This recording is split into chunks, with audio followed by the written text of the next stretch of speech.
തിന്നോ തിന്നോ, നന്നായിട്ട് തിന്നോ. നിന്റെ ഒടുക്കത്തെ അത്താഴാ മോനെ. നോക്കണ്ട നോക്കണ്ട, നീ എന്നെ അങ്ങനെ നോക്കി പേടിപ്പിക്കണ്ട. കിക്കിലി ചേട്ടത്തി ഇക്കാര്യത്തിൽ നിരപരാധിയാ മോനെ. ചിക്കൻ എന്ന് കേട്ടാ കത്തിയെടുക്കാൻ നിൽക്കുന്നില്ല അവൻ. അവനെ നോക്കി നീ പേടിപ്പിക്കും. ചേർത്തിയേ, പൂവനോട് എന്താ ഒരു കിന്നാരം? ആ സോഫി മോൾ എത്തിയോ? നീ വേഗം വരണേന്ന് ഞാൻ മാതാവിനോട് പ്രാർത്ഥിക്കുകയായിരുന്നു. എന്റെ മോളെ ഒന്നും പറയണ്ട. എസ്റ്റേറ്റ് നോക്കാൻ ഒരു യമകാലം വന്നിട്ടുണ്ട്. ഇവിടെയുള്ള മിണ്ടാപ്രാണികളെ ഒക്കെ കൊന്നു തിന്നാ. ദേ ഒരുത്തന്നെ അവന്റെ ഒടുക്കലത്തെ അത്താഴം വെച്ചു കൊടുത്തിരിക്കുക. നിന്റെ പുന്നാര പൂച്ചയെ സൂക്ഷിച്ചോ. ഒന്നും കിട്ടിയില്ലെങ്കിലേ അവൻ അതിനെയും കത്തിവെക്കും. ആ കോമൻ. കോമനോ? ആ അവന്റെ ചേച്ചി ഒരുത്തി കൊണ്ടാക്കി വെച്ച് പോയതാ. ഓ, അതാണല്ലേ വിരുന്നുകാരുണ്ടെന്ന് അയമ്പൂട്ടിക്ക പറഞ്ഞത്. കൊച്ചമ്മമാരുടെ ബന്ധുവാ? ഓ, എന്നാ ബന്ധുവാ. പണ്ടെങ്ങാണ്ടോ പഠിപ്പിച്ചിരുന്ന പള്ളിക്കൂടത്തിൽ പഠിച്ചതോ മറ്റോ ആണെന്ന്. കൊച്ചമ്മമാർക്ക് ഇപ്പൊ അവനില്ലാതെ ഉമിനീരിറങ്ങത്തില്ല. വെളുത്തിരുന്ന മുടിയെല്ലാം കറുപ്പിച്ച് അവനീ കുടുംബം വെളുപ്പിക്കും. വെളുപ്പിക്കേ?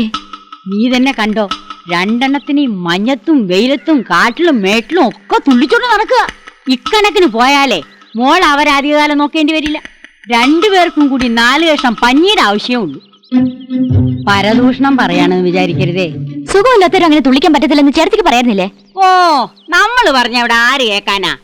എന്നെ കണ്ടാലേ സിനിമാ നടിയെ പോലെ ഇരിക്കുന്നു എന്ന് പറഞ്ഞ് എന്നെ ഒന്ന് പുതപ്പിക്കാൻ നോക്കിയതാ. നമ്മൾ എത്ര കുളിര് കണ്ടതാ. ആളിവിടെ ഉണ്ടോ? ഉണ്ട്. ത്രിസന്ധ്യ ആവാൻ പോണ നേരത്തെ ഉടക്കാനൊന്നും നിൽക്കണ്ട. ഞാൻ ഏഷ്യന് കൂട്ടിയതാന്ന് പറയും. കൊച്ചമ്മമാരുടെ അടുത്ത് തലയെ കെട്ടി വെച്ചിരിക്കല്ലേ. തഞ്ചത്തിൽ നിന്ന് പൂച്ചക്കുഞ്ഞിനെ എടുക്കുന്ന പോലെ ചെവി തൂക്കിയെടുത്ത് പുറത്ത് കളഞ്ഞാ മതി. ഇല്ലേലേ ചിലപ്പോ മോള് പുറത്താവും. എനിക്ക് അങ്ങനെ ആരുടെ കാലും എഴുതി മുത്തുന്ന സ്വഭാവം ഇല്ലെന്ന് ചേർത്തിക്ക് അറിയാലോ. മര്യാദക്കാണെങ്കിൽ മര്യാദക്ക്, ഇല്ലെങ്കിൽ സോഫി ആരാണെന്ന് ആൾ അറിയും. മാതാവേ, വെളുക്കാൻ തേച്ചത് പാണ്ടാവോ? ആ ബാ ബാ ബാ ബാ ബാ. മ്യാവ് മ്യാവ് മ്യാവ് മ്യാവ് മ്യാവ്.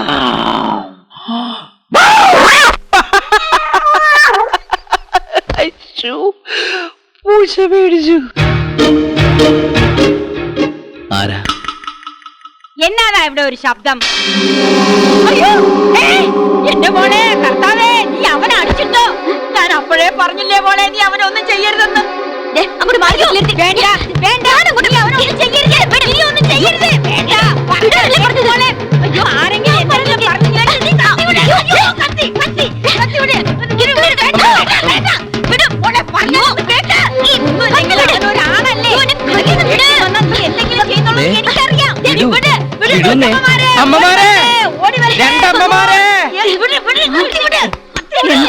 എന്താ ഇവിടെ ബഹളം? എന്താന്നറിയില്ല. ആദ്യം ഈ കുട്ടി വന്നു, പുറകെ കിക്കിലെടുത്ത് കത്തിയായിട്ട് വന്നു, പിന്നെ പിടിയും വലിയായി. അവര് തമ്മിൽ എന്തോ പ്രശ്നമുണ്ടെന്ന് തോന്നുന്നു. അല്ല, അപ്പൊ നിങ്ങൾ തമ്മിൽ പ്രശ്നമൊന്നുമില്ലേ? എന്ത് പ്രശ്നം? എന്നാ ചേട്ടത്തി, എന്നതാ ഇവിടെ? എന്റെ കൊച്ചമ്മേ, ഒരു പറ്റു പറ്റിപ്പോയി. ഈ കുട്ടി ഇവനെ അടിക്കുന്നു പറഞ്ഞ അവിടുന്ന് വന്നതായിരുന്നു. ഞാൻ പറഞ്ഞു, മോളെ ഇപ്പൊ ഒന്നും ചെയ്യല്ലേ, എല്ലാറ്റിനും ഒരു സമയവും കാലവും ഒക്കെ ഉണ്ട്. ഒരു പൂച്ചക്കുട്ടിയെ പിടിച്ചു കളയുന്നത് പോലെ ഇവനെ എടുത്തു പുറത്താക്കാന്ന്. ഞാൻ വന്നപ്പോ കർത്താവിനെ പോലെ ഇവൻ നിലത്ത് വീണടിച്ചു കിടക്കണത് കണ്ടപ്പോ ഞാൻ വിചാരിച്ചു ഈ കുട്ടി.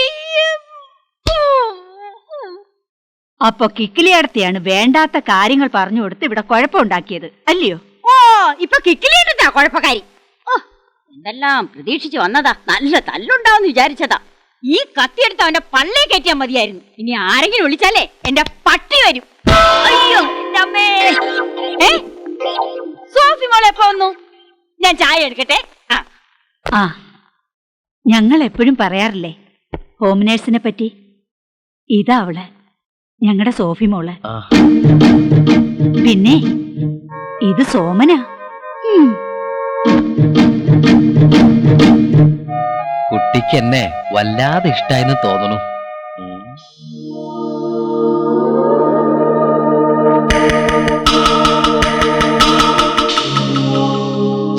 പ്രഷർ കൂടിയിട്ടുണ്ട്.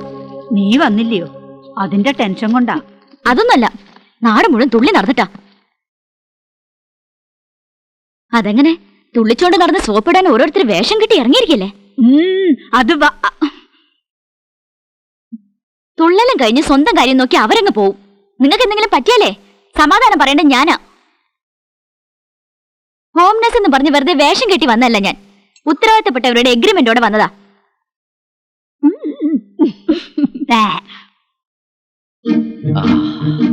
എന്താ സുഖം. ഈ ഹോമിയോ നേഴ്സ് എന്ന് പറഞ്ഞപ്പോ നാവിന് ഇത്രേ നീളമുള്ള യക്ഷിയാണെന്ന് അല്ല കക്ഷിയാണെന്ന് ഞാൻ വിചാരിച്ചില്ല. ദേ, എന്റെ കാര്യത്തിൽ ആവശ്യമില്ലാതെ ഇടപെടണ്ട.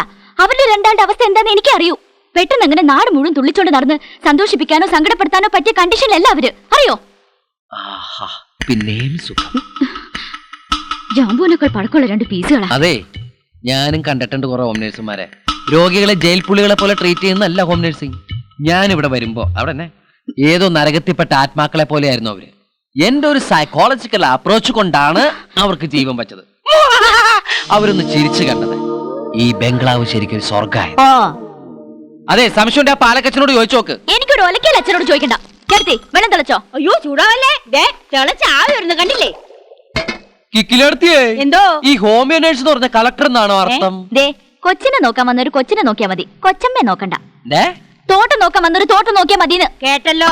എടി വേണ്ട, എന്റെ അടുത്ത് വെളിച്ചെടുത്തിട്ടില്ല. അവളോട് മാത്രം ഉടക്കാൻ നിൽക്കണ്ട. ദേഷ്യം വന്ന അവളുടെ സ്വഭാവം അവക്ക് തന്നെ അറിഞ്ഞൂടാ. പോരാത്തതിന് തിളച്ച വെള്ള കയ്യിലിരിക്കുന്നത്. നല്ല ചൂടുള്ള വെള്ള. അങ്ങനെയാണെങ്കിൽ ഞാൻ അവളോട് ഇത്തവണത്തേക്ക് ക്ഷമിച്ചേക്കല്ലേ. ഞാൻ എന്തിനു മോഹം കളയാൻ. എനിക്കാണെങ്കിൽ ദേഹം നല്ല അസല് മിലിറ്ററി റമ്മും ചുക്ക വറവിൽ ചിക്കനും അടിച്ചിരുന്ന നമ്മള് വെറും നാടൻ ചാരായോ കപ്പ പുഴുക്കലോ ആയി ഇല്ലടാ. അവനെ പറ്റി പേസാതെ നായ് ചൊറി നായ്. ஆமா, அந்த சுருநாய் மேனேஜரை இப்படி விட்டா അവൻ പോയിടും. என்ன ஆசானு மேலே குடிக்கிறதுக்கு പച്ച തണ്ണി പോലും കിടക്കാറ്. വായ് മൂടറാ. ഇപ്പൊ ഒലത്തിട്ട് വരാന്ന് പറഞ്ഞിട്ട് ആ പാലക്കരച്ച് അവൻ മന്ത്രവാദം ചെയ്ത് കുപ്പിയിലാക്കി കോർക്കിട്ട് മുടിയില്ലടാ. അവൻ നമ്മ നനച്ച മാതിരിയല്ലടാ. അവന്റെ കയ്യിലെന്തോ കൂടോത്രമുണ്ട്. അതിവിടെ പെരിയ മയക്ക് മന്ത്രം தெரிஞ்ச ആള് നമ്മ കയ്യിലിருக்க. നിജമാ ஆசானே, குடிக்கிறது இந்த சாராயத்து மேல சத்தியம், உங்க மேல சத்தியம். நீ அல்லையா? உங்க மேல சத்தியம். കുഞ്ഞിമുത്തുന്ന് കേൾവിപ്പെട്ടിരിക്കാ? ഇപ്പൊ കേട്ട്. വലിയ മന്ത്രവാദി, പെരിയ ആള്. തീയിലെ സുട്ട കോഴി ഇരിക്കില്ലേ, കോഴി, அந்த கோழிய மந்திரத்தை சொல்லி பறக்க வைப்பாரு. നിജമാ? நிஜமா. அது மட்டுமல்ல, மந்திரத்தை சொல்லி அவரை பும் பும் சொன்னா போதும், அந்த பறக்கிற கோழி அப்படியே கோழிக்கறி ஆயிடும். ചേർത്തി, എന്താ അത്? ഇന്ന് രാവിലെ ഓടിക്കളിച്ചില്ലേ അവനാ. ഒടുക്കലത്തെ അത്താഴം കൊടുത്തില്ലേ, എങ്ങനെ സ്റ്റൈലായിട്ടില്ലേ? എടുത്തോണ്ട് പോ. ഞാനാ പറയുന്ന എടുത്തോണ്ട് പോവാൻ. ചേർത്തി അതോടെ വെച്ച്. ചേർത്തി, എടുത്തോണ്ട് പോ. എടി ഹോം നേഴ്സേ, വെളച്ചിൽ എന്നോട് വേണ്ട. എന്റെ പേഷ്യൻസ് അത്താഴം കഴിക്കാൻ വരുന്ന സമയം. നിന്റെ പേഷ്യൻസോ? നിന്റെ ഇവിടെ ആശുപത്രി നടത്താം? അതെ, അവന്റെ മുന്നിലിരുന്ന് ശവം തിന്നെ ഞാൻ സമ്മതിക്കില്ല. ശവോ? ഇത് ചിക്കൻ കറി അല്ലേ? അതന്നെ ഞാനും പറഞ്ഞത്. ജീവനുള്ള എന്ത് ചത്താലും അത് ശവ. അത് കോഴിയായാലും പശുവായാലും പട്ടിയായാലും ആടായാലും ശവം തന്നെയാ. അതെടി, കോഴിയുടെ മാത്രല്ല പട്ടിയുടെയും പൂച്ചയുടെയും വേണ്ടി വന്ന് നിന്റെ ശവം തിന്നി ഞാൻ. ഭർത്താവേ, എന്നെ തിന്നല്ലേ. ചേർത്തി അതോടെ വെക്ക. ചേർത്തി എടുത്തോണ്ട് പോവാൻ. വെക്കാനോ പറഞ്ഞു? നിങ്ങൾ വെക്കുകയോ പിടിക്കുകയോ തിന്നുകയോ എന്തെന്ന് വെച്ചാ ചെയ്തോ. എന്നെ അങ്ങ് വിട്ടേരെ, ഞാൻ വീട്ടിൽ പോകേണ്ടതാ. ചേർത്തി വീട്ടിൽ പോക്കോ. അവന്റെ ഒരു ഒടുക്കത്തെ അത്താഴോ. അല്ല, ഓട്സും കൂടി എടുക്കട്ടെ എന്ന് ചോദിച്ചത്. ഉണ്ടോ? ഇത് കെടുക്കാൻ എന്നാത്തിനാ ചോദിക്കുന്നത്? എടുത്തോണ്ട് വാ. ചേർത്തി, അവന്റെ ഒരു തമാശ.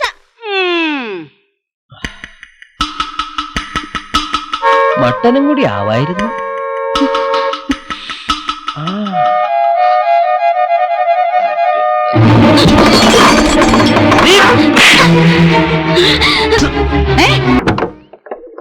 എന്ത് സ്റ്റാർട്ടാവാത്തോ? എന്ത് കൊണ്ടാറോ ഇത്? കർത്താവേ, ആരെങ്കിലും കണ്ടാവോ?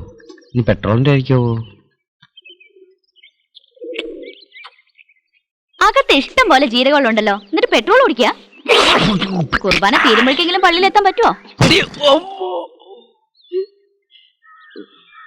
പാട്ടും പാടി കൊച്ചമ്മമാരെ മയക്കിയ പോലുള്ള അടവൊന്നും ഈ കാറിന്റെ അടുത്ത് നടക്കില്ലേ?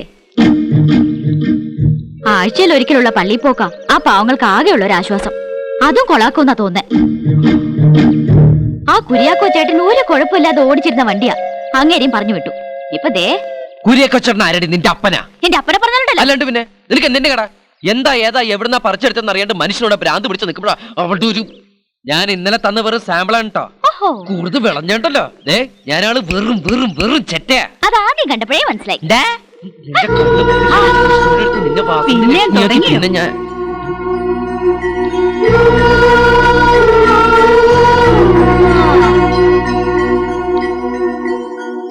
ചേച്ചി പറഞ്ഞ വെറുതെ അല്ല, ശരിക്കും മാലാഖമാരാ.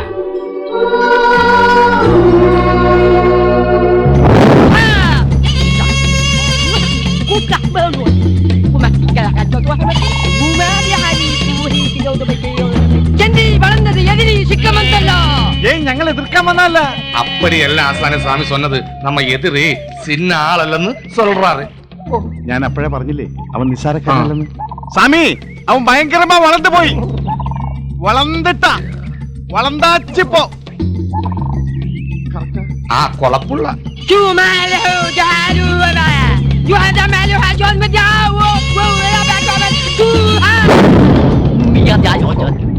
பழமொழிகை அவனை கூந்தலை கெடுத்தினார் கால்களை மண்ணல் வென்று வந்து காலை